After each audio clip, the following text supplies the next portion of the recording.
どうも、日本語で喋りましょうの岡野です。このポッドキャストではナチュラルな日本語でいろんなテーマについて話しています。すべてのエピソードの振り仮名と英語訳、重要単語リスト付きのスクリプトをパトレオンで公開もしています。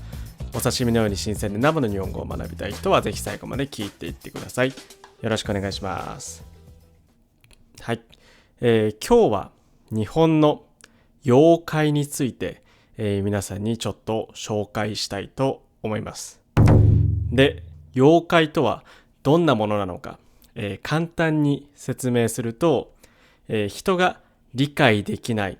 怪奇現象、おかしなこととか、それを起こす不思議な力をモチーフにした化け物のことなんです。妖怪は他にもあやかしとかもののけというふうに、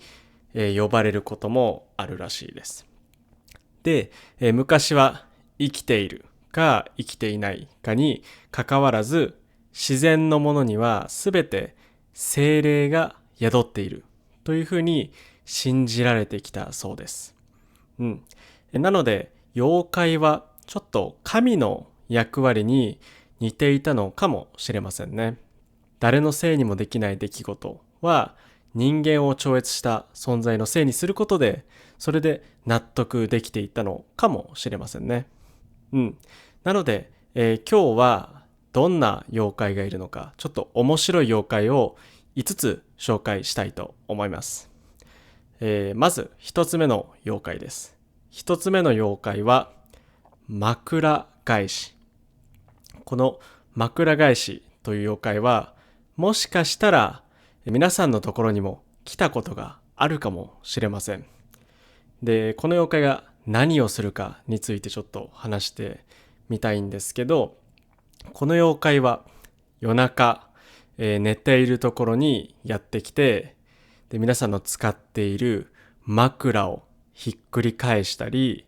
寝ている時の頭と足の向きを変えたりするいたずら好きの妖怪なんです。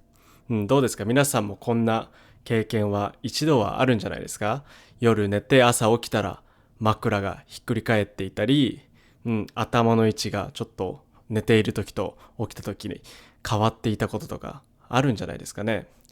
もしかしたらそれは枕返しの仕業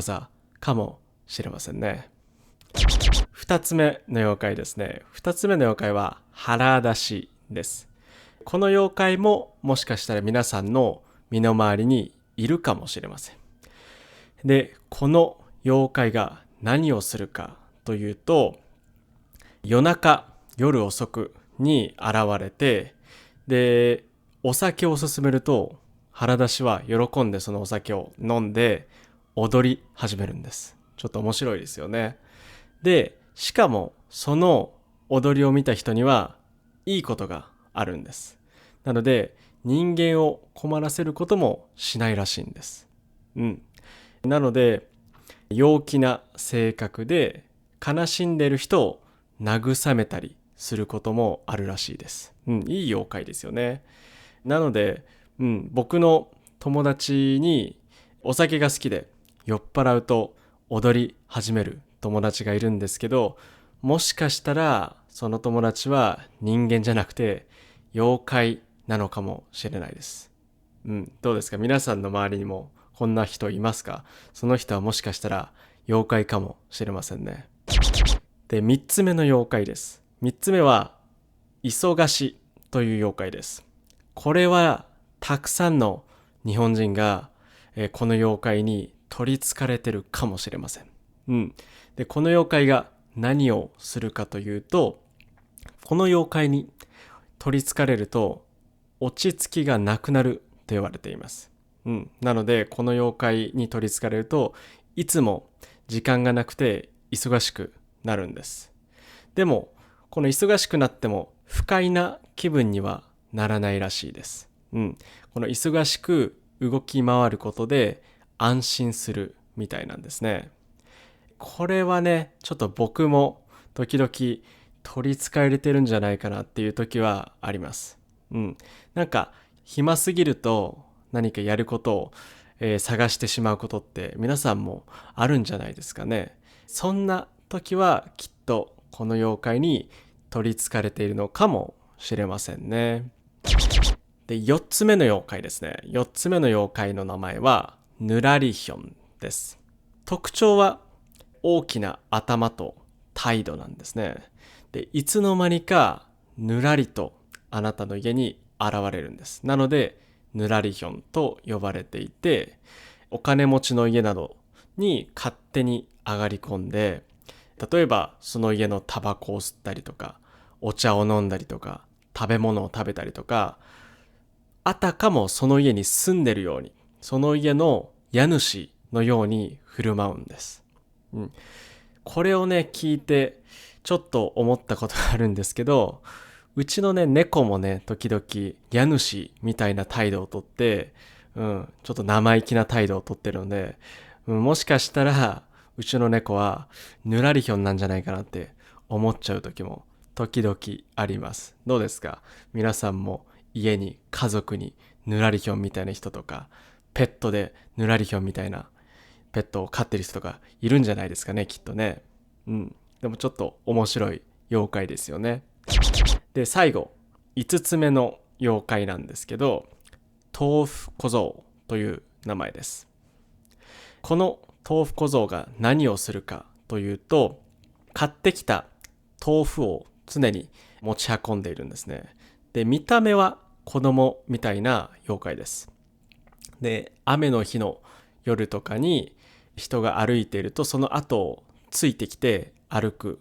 ことがあるらしいんですけど、別に特に悪いことをするわけじゃないらしいです。ただ、豆腐を持って近くを歩いている子供みたいな妖怪らしいです。で、この豆腐をいつも持って歩いているんですけど、ちょっと不器用でドジなところがあるらしくて、時々転んで、豆腐を落としちゃうこともあるらしいです。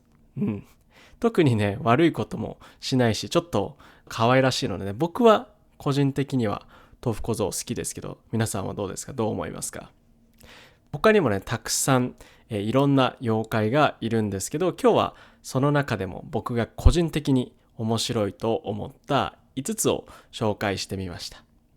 他にもたくさんいるのでね、妖怪についてちょっと気になった人はぜひ、インターネットで調べてみてください。もちろん皆さんからリクエストがあればまたパート2でね、他の妖怪も紹介したいなというふうに思います。はい、ということで今日は妖怪について話してみました。皆さんはどの妖怪が面白いと思いましたか？ぜひコメント欄で教えてください。それから今日の話を聞いて少しでも面白いと思ったら、ポッドキャストのフォロー、YouTube の高評価とチャンネル登録、ぜひよろしくお願いします。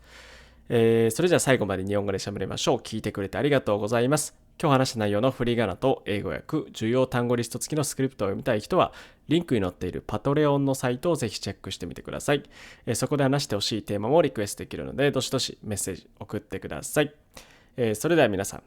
さようなら。